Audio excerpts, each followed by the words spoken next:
guest, William S. Tribell, and we hope you enjoy some refreshments and listening to his poetry, and we'll let him, as soon as he finishes, begin the program.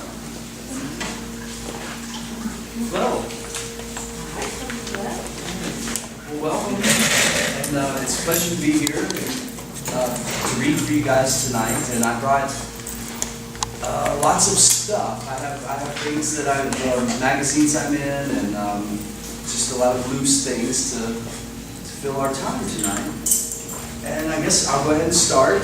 And I was in this issue of Pine Mountain Sand and Gravel. It's a contemporary Appalachian writing, and this was the last issue. And I guess I'll start with that.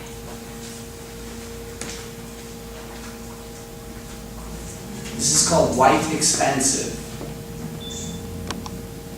The pale blue smoke from a campfire.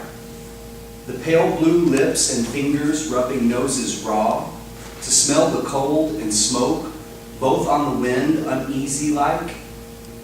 Burn the whitewash, plank and pillar, to thaw and awaken fresh, flesh, bone and sinew, with flask to pass, oh fare thee well and hope to tell, oh fare thee well those who fail, to see the sun light the morn.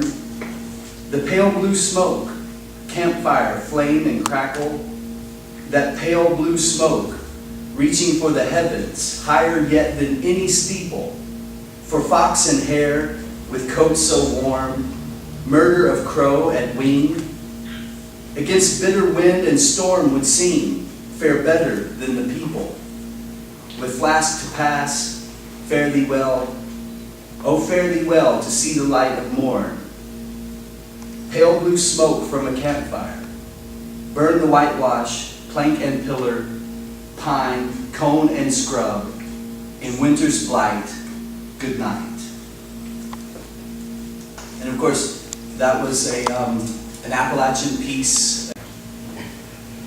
And in sticking with that theme, Appalachian poetry, this was actually published in the UK about a year ago.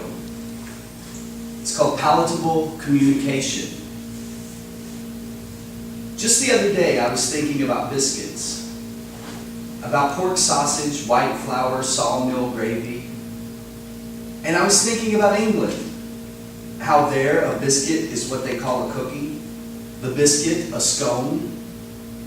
Gravy I would reason a roux. Much debate between mouth and plate, and a bit confusing too. Then there's pudding. And a lot of these are very short, and I don't know who coined the term, but a long time ago they called the American short poem, and I do a lot of that. So a lot of these are going to be very, very short pieces.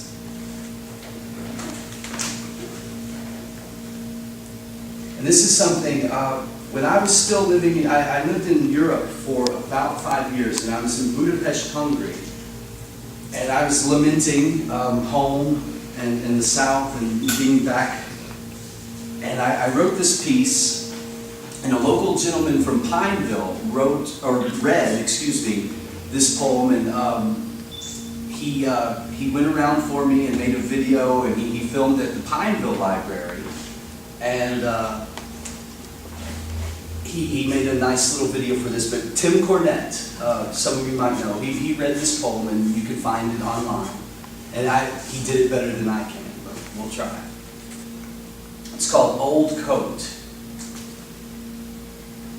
Left to wither, hidden away in wardrobe dark, comely, flocculent, desperately worn wrap, save memories, winter and days in the park. For it may be again, form and taste overlap.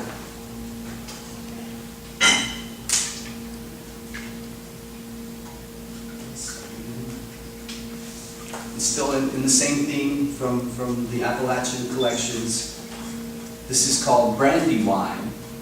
And again, this is sort of different. It's of course it's short like the rest of these have been, but It's a sonnet, a traditional English sonnet, and this is also available online, and a gentleman named Gary Burbank recorded this for me, and we made a small film, and you can find it on the internet.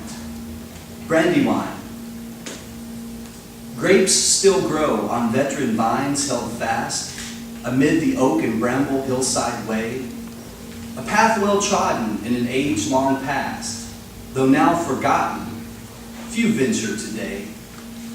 Through this passing, the creepers straggle on, writhe and stray over earth and stone entwined, at odds with its own, the same until gone, waiting to be found by any inclined.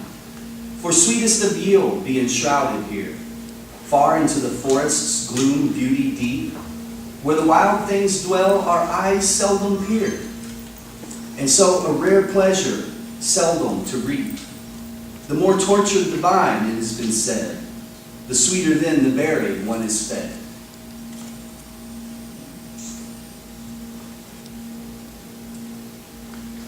And this piece is actually very local to here. And again, I worked with Tim Cornett from the Historical Society in Pineville, and he recorded this poem for me, and he had some footage from the Belva Strait mine disaster that he had gotten for a project, and he used some of it to make a small film to accompany the reading of this poem. And again, he did it better than I will, but it's called That Day Over to the Belva Strait Creek Mine. 2 miles back at 4 Mile, the drift mouth bellowed black. The man tripped late, but an hour in. Only 8 of 31 men lived to see the light of day once again. That cold Boxing Day morning. Quarter to quarter, 5 left and 6. Fire in the hole and buried below. Another rough-hewn mountain tomb. Fathers, husbands, brothers, and sons. It was a Wednesday.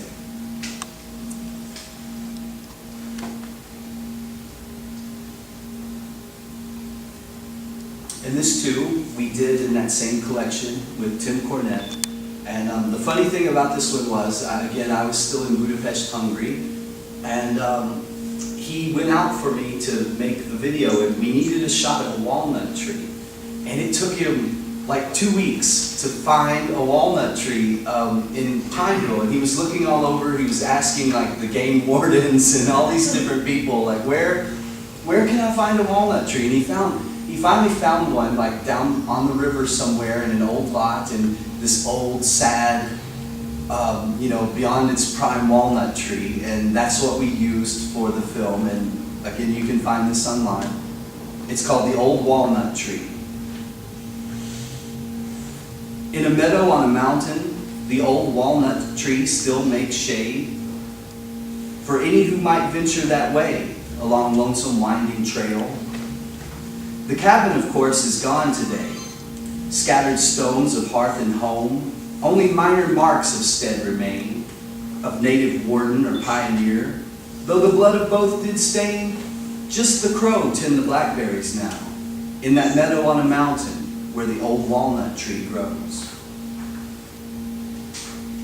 And eventually, I'm hoping that all of these that I've been reading for you will make a collection of Appalachian poetry called what were we going to call it? A Duke's Mixture in a Hill of Beans. And it's just, as you can tell, it's a lot of loose, small thoughts about Appalachia, past and present. This is also from there. This is called Phantoms on the Old Clinch Field. And if anyone knows, the Clinch Field was the railroad that they built from the Carolinas down through this way, and it had branches that made it so that they could get down in here to bring the people, take the coal, and an industry was born. Phantoms on the Old Clinch Field. Up the hill the barrow, pack and fill, and running to ready for the ballast, to lay the track and set the line, behind the timbering, for future and tipple, Gandy song and rhyme, town to town, clatter and sway, to haul away that cold black back country, valley, rim, ridge and flow, graded bed, trestle to tunnel, switchback on switchback, with graves forgotten all along the way.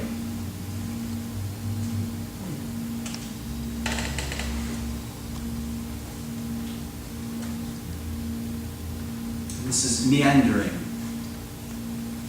Tired roads winding, up and over, down around, old mountain towns, and but a splash of color, weary and worn, racing to graze into the misty nothing, tar paper and pine, clotheslines, wafting winds, wood smoke, and the coal, cornbread, beans and potatoes fried, the land where my fathers died, way up in the mountains where the eagles used to live, tired roads winding, weary and worn on a misty morning.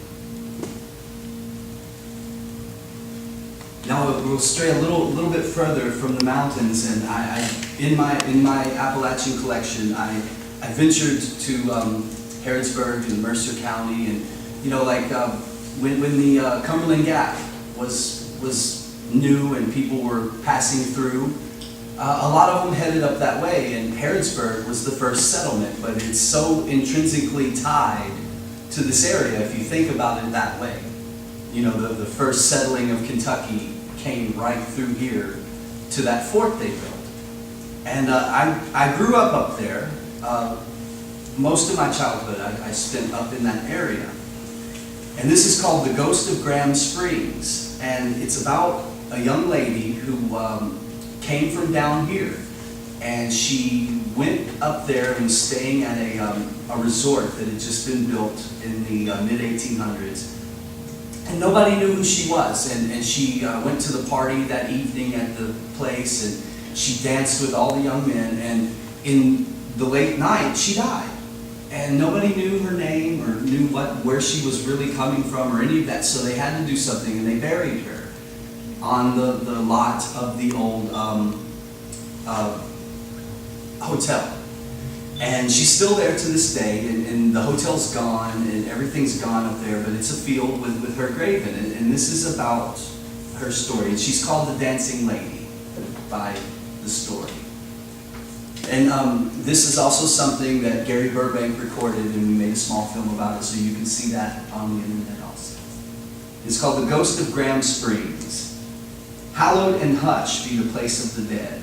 Step softly, bow head.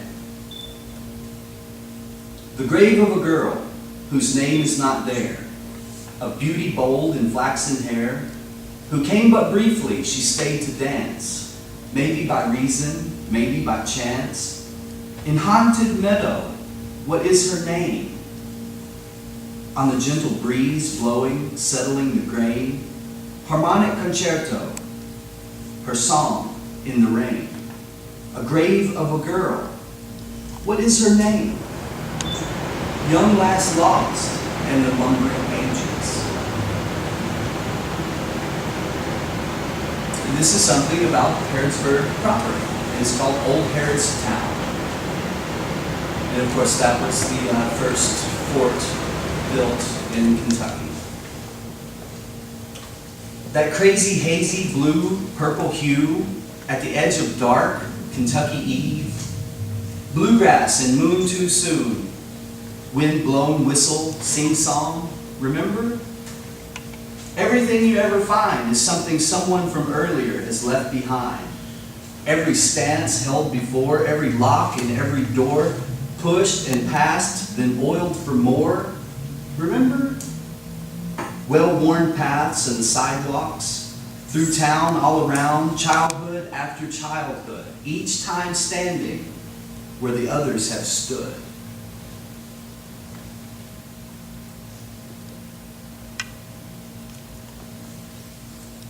And this is called Broken Branches, and it will be the last of the Appalachian pieces that I brought for you guys tonight. Broken branches. In the wood, a gravel road, beside a stream of liquid green, cottonwood rain, summertime, the sunshine, cold bent rays, sunlit bright days, sweltering night, lost in languid nostalgia of my generation, in the sound of an air conditioner, the sound of a ceiling fan, exhaust fumes, just like fresh cut grass, but misshapen, in memory's garden, twisted like bread ties and chubby checker. All right. And as I said, that's the last of the Appalachian pieces that I brought today, but I have, excuse me, I have odds and ends of things that I've been doing lately and projects from different things I'm doing. And I thought this was fun. This is the very first piece I ever published. And it was in Cowboys and Indians magazine a few years ago, and they spelled my name. It's called Doc Holliday. Gentleman of Georgian civility, grand southern charm, gone with the wind. West to ease the consumption, whiskey and revolvers, the anti-phlegmatic and the peace.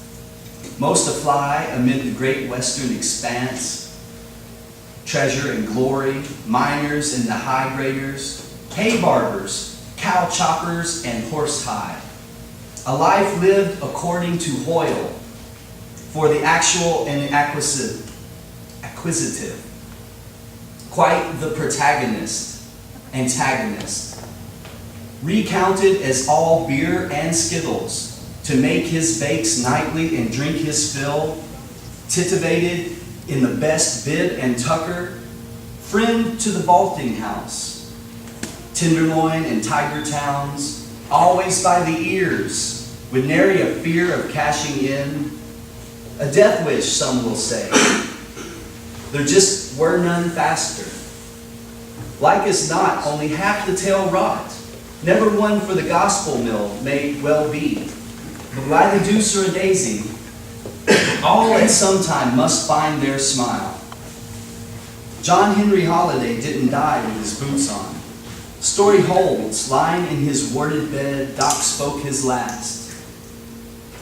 He asked for whiskey, looked down at his bare feet, laughed and said, well, I'll be damned, this is funny.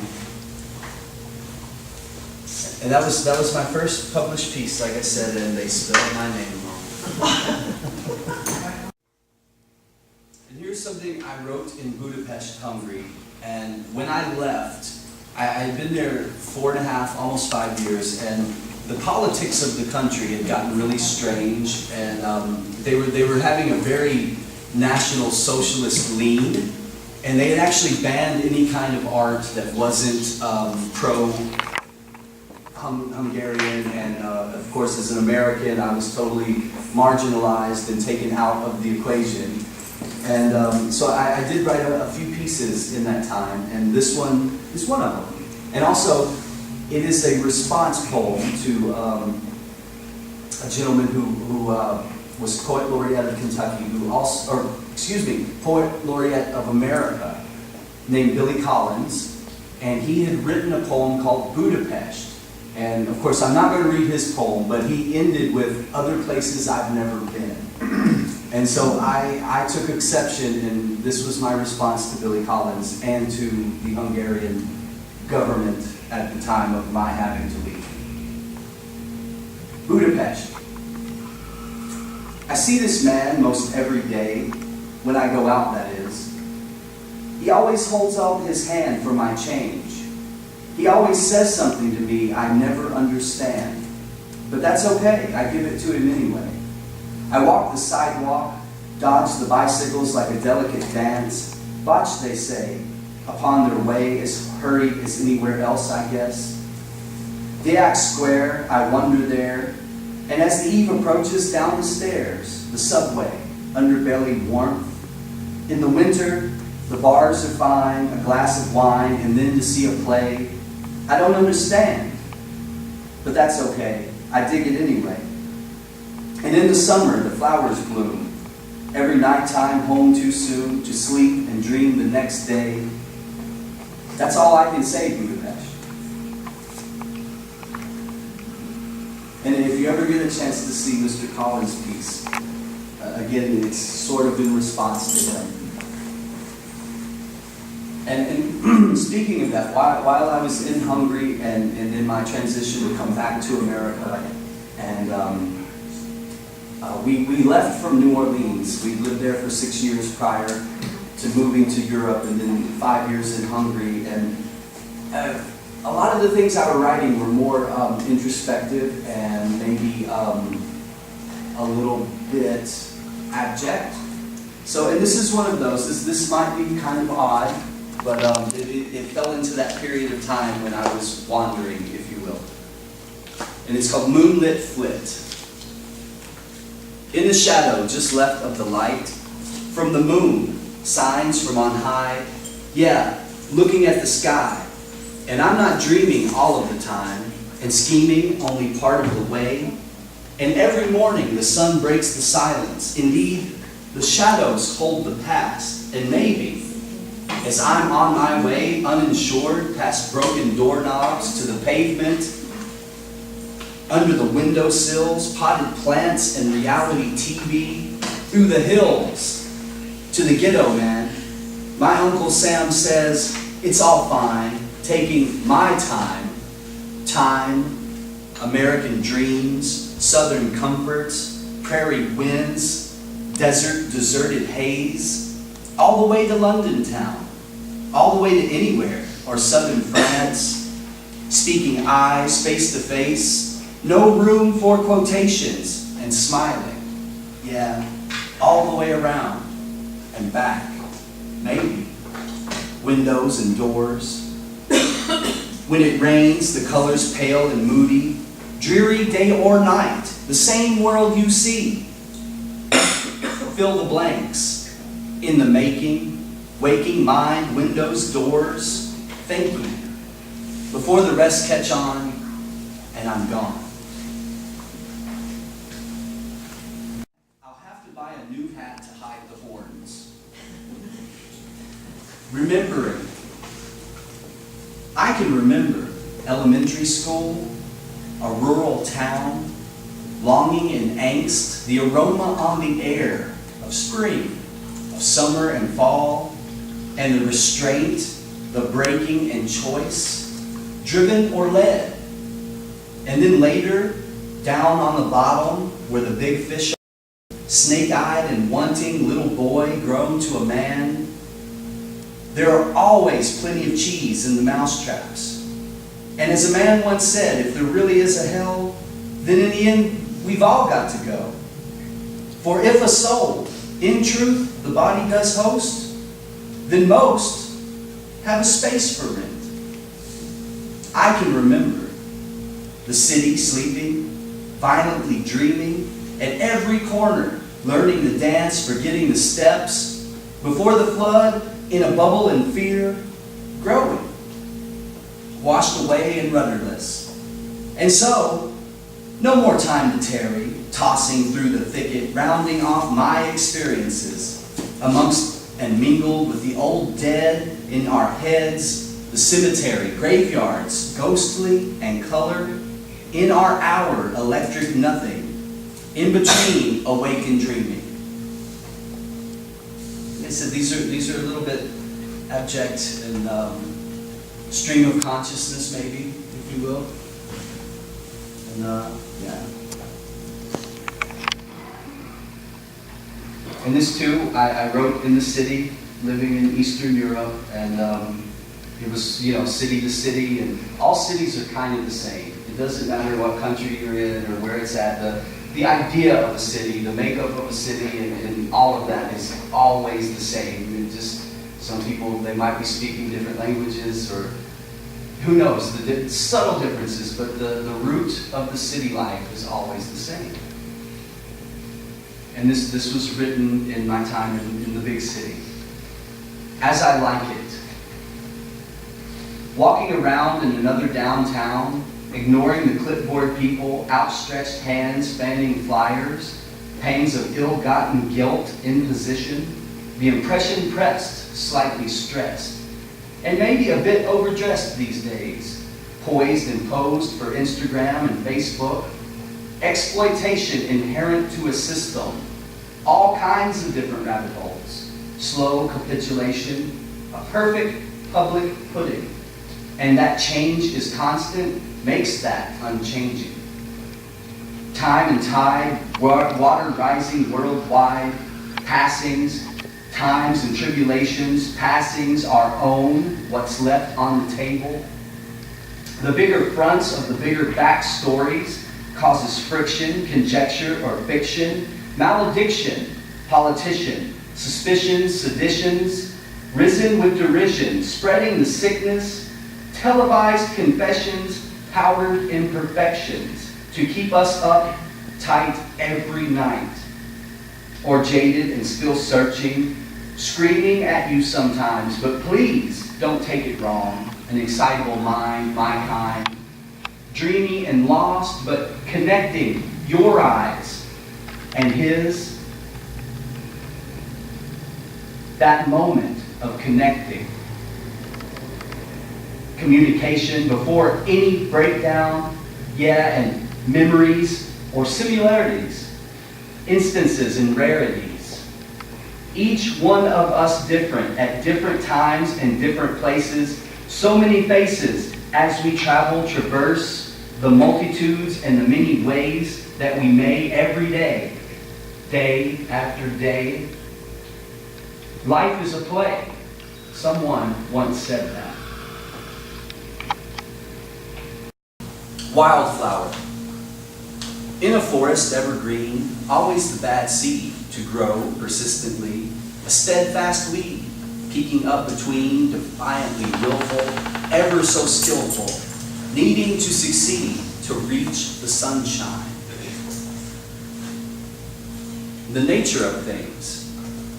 That old rotten tree, home to bug and slug, something forgotten, a reminder of the clock's tick-tock. Once a supple sapling seeking sun and sky, living, not so unlike you and I, that old rotten tree, home to bug and slug. This is called a blank page. Words on the paper, page untorn, ink like blood, alive, that life force. But of course, what a notion, in motion, ready to begin, page untorn, a blank page, ready to form, reborn with words by intent, all and every, of course, well meant, and duly applied on the paper, ink like blood, what a notion, in motion, ready to begin, fresh, a blank page. And the last of these little short pieces, this is for spring. It's called Spring Sunshine. Bright light on window pane, shining and warm, intermittent between the rain, to form as is born the world over in wake. Bright light on window pane, for seed to sow, for future's sake, fresh effect of winter's wane. A thought of what we owe, what we take, intermittent between the rain.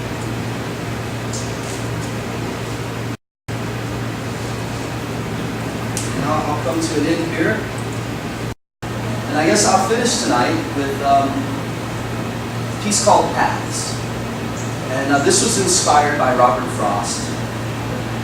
And I'm sure we all know this poem with the two paths diverging in the woods. And this is my answer to Frost and that poem. And it's called Paths. To begin and back again through a yellow wood, would that they could, roads winding, but most forget where all they've stood. To begin and back again, they really never could.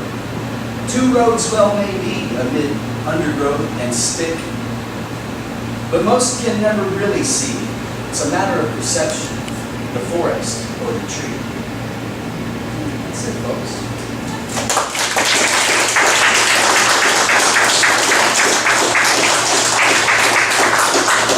You've been most kind. I've never read that long before. That was the first for me. How long have you been writing poetry? Oh, wow. I guess kind of forever, you know? I mean, when I was a kid and everything, but like to be serious as a poet, probably occurred while I was still living in New Orleans.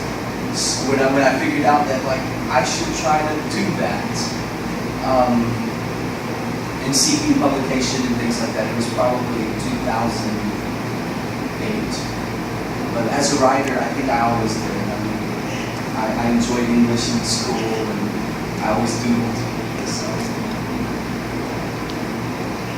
Have you written like short stories and other pieces, or just No, I just write poetry. I don't punctuate well. I'm not good at paragraphs. I don't even write prose poetry. Which, as you can see, a lot of those things are very stream of consciousness, a lot of small work. So.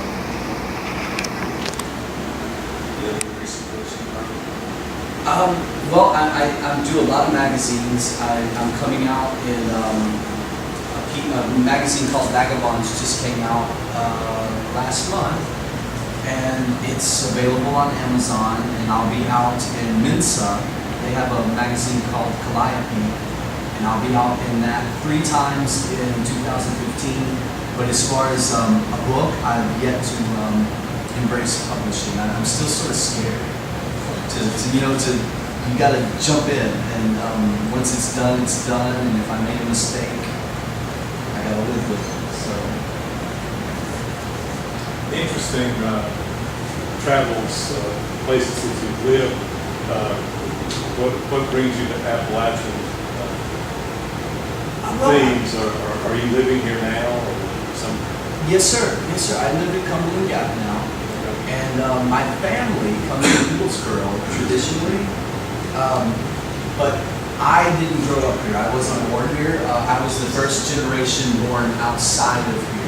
Like my father and mother came. Well, my mother was born in Germany, but they lived here. They grew up here, and they were the first ones to leave. And so, after being gone for almost 10 years from the States, and I grew up in Kentucky, up around Danville and Middlesboro, and I wanted to embrace it further. When you were writing, has it ever scared you to let go of what you were? To have it put out there, to let it go, because it's so yours?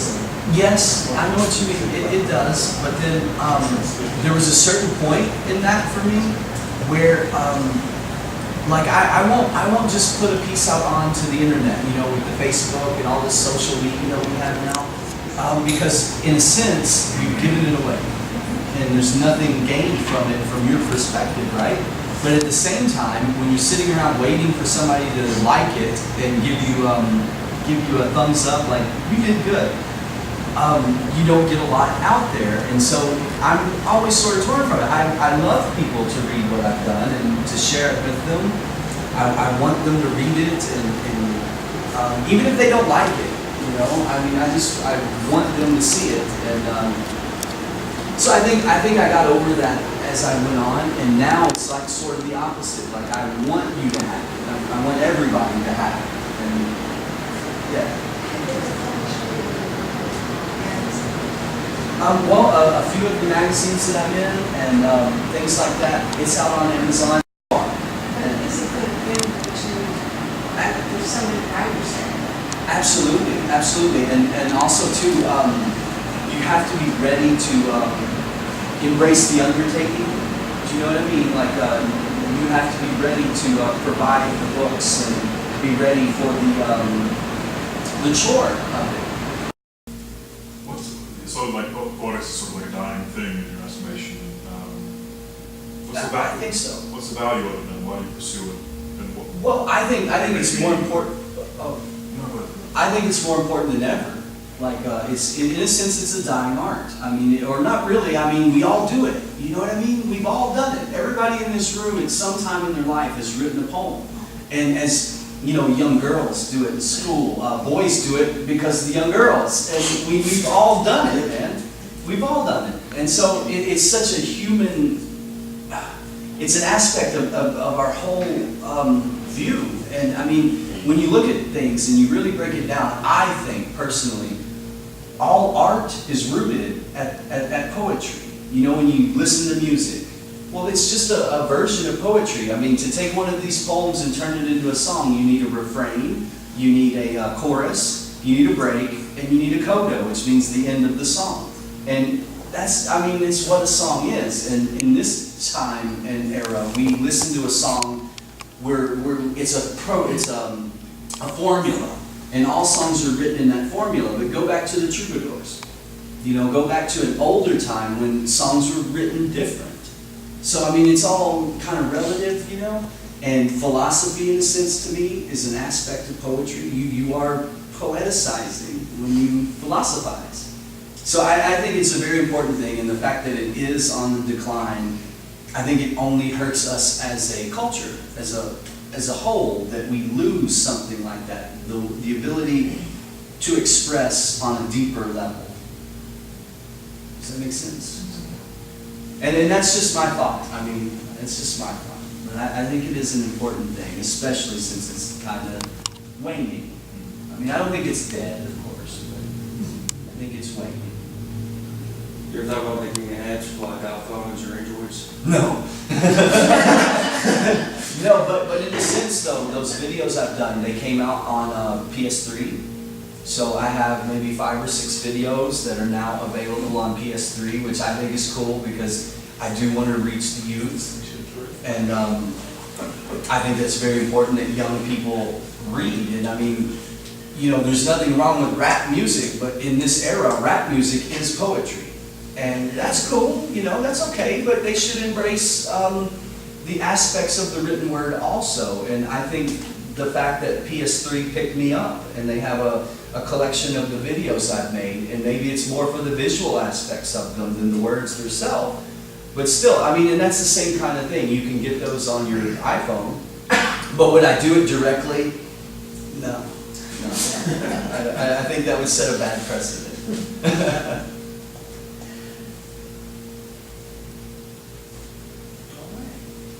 Have you ever heard Billy Collins? Yes. And I've got mixed emotions about Mr. Collins. Obviously, he's great. He's a great poet, but he's that guy, like you were saying about would you do that? I'm surprised he doesn't do commercials. Do you know what I mean? He's so prolific. I'm surprised that like I don't open up magazines and he's selling socks or something because he's just so. He's a very prolific writer, and he's probably written about everything you could think of. He has a poem for it, and I don't begrudge him that. Not at all. Not at all. And he's very talented man. You said you were from the Danville, you were from Danville? Yes, ma'am. So did you see him there at Norton Center, or did you? No. You were gone by then? Yes, I was gone. But again, you know, he's so prolific. He's always there. He's been poet laureate a few times maybe. I mean, you can't escape Billy Collins, you know? And as far as poetry in this modern era, we only have a handful that stand out to that degree. And, you know, Maya Angelou just passed.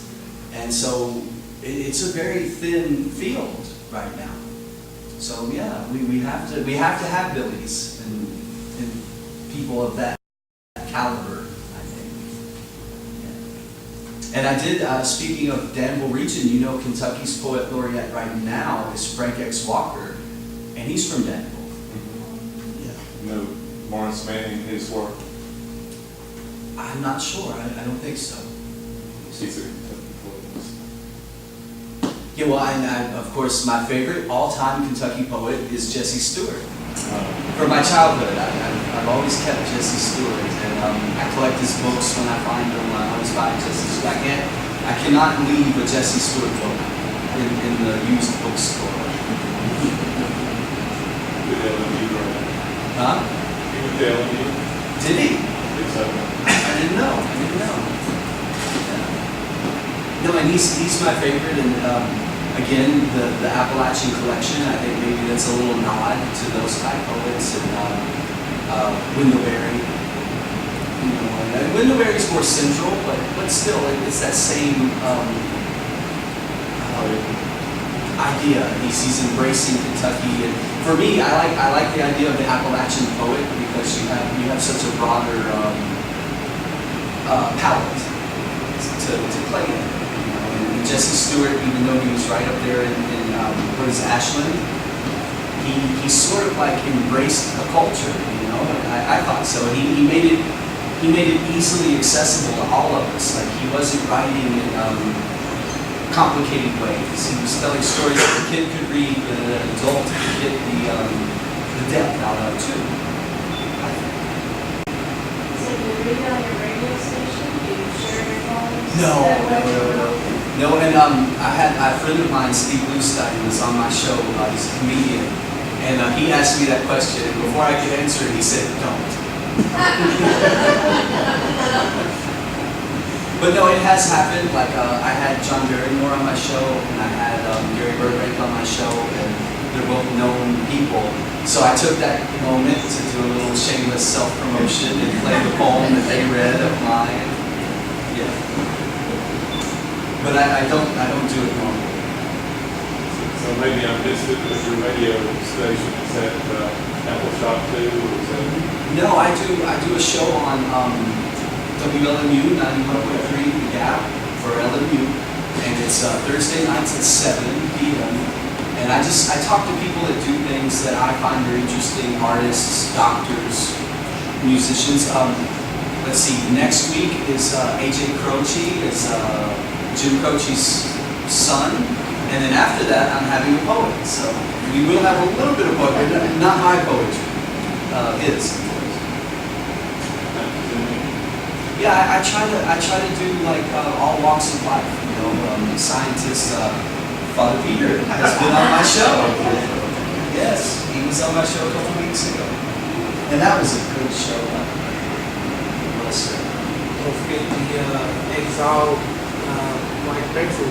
Oh yeah, I've had an exiled Black Panther on my show. Just people from all walks of life. I mean, literally. Jamie Coots, before he passed, was on my show. Speaking of local shows, and yeah, I just try to do things that if I think I find it interesting, I figure somebody else might, you know. So that's really, but beyond that, I'll wing it. I'll be honest. It's just, I wing it. Earlier, you were speaking about how, music's like a form of poetry and everything, you know, for the upward youth. Have you ever thought about taking a few moments and maybe, you know, music or something like that?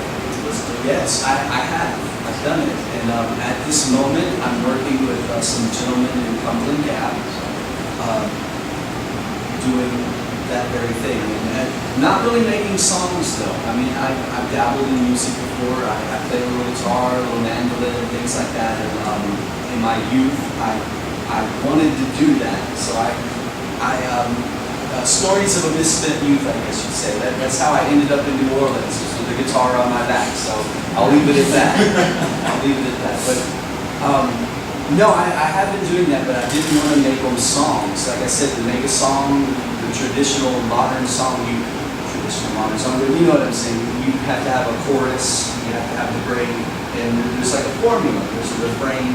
And basically what I was doing, or what we are doing with Bill, is I'm reading the poems, or it's me with an accompaniment of music, banjo, sometimes guitar, a lot of keyboards and stuff. And we made maybe 5 tracks, and we plan on making an album out of it and just giving it away. You know, like online, people can download it for free. Yeah, and then of course I'll be able to make videos out of these things and a lot of visual work, because I really think that's where things are nowadays. People are more visual than they are into reading, especially with poetry. Either you're a poetry fan or you're not. You're not getting that that middle ground like you might with music. So, yeah.